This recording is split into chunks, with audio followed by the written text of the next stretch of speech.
Bonjour, je vous propose un petit tutoriel pour retirer l'alimentation d'un Mac Pro 4.1.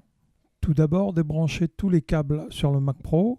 Repérez au dos du Mac le levier qui va permettre d'ouvrir le panneau latéral. On fait pivoter le panneau et on le retire complètement.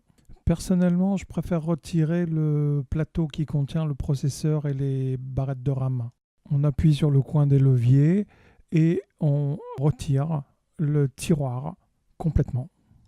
On retire également la carte graphique. N'oubliez pas d'appuyer sur le petit bouton sur le ventilo à gauche pour libérer complètement la carte graphique. On retire les tiroirs qui contiennent des disques durs et l'on fait glisser le tiroir gauche qui contient le Super Drive. Attention de ne pas tirer complètement, il est encore branché. On le débranche et on enlève le tiroir complètement. Je bascule complètement le Mac Pro pour mieux voir le bloc d'alimentation. Il est tenu par 4 vis Torx ou 6 pans.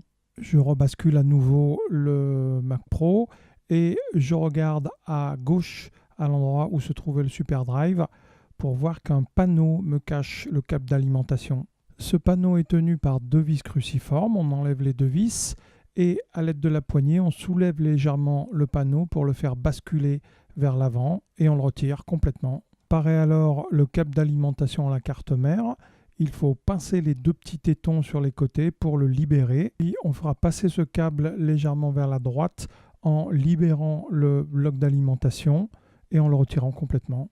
Une fois dépoussiéré ou si on doit mettre un nouveau bloc d'alimentation, même chose, on fait passer le câble derrière le ventilo, on ajuste le bloc d'alimentation à sa position. On ajuste le câble en appuyant sur les 2 petits tétons, en poussant à fond le câble sur le connecteur carte mère. On replace le panneau du fond, bien le mettre dans les encoches destinées à le recevoir. On le ramène à la verticale et on serre les 2 vis. Attention à bien laisser dégager le câble d'alimentation au Super Drive. Je retourne à nouveau le Mac pour fixer les 4 vis Torx du bloc d'alimentation.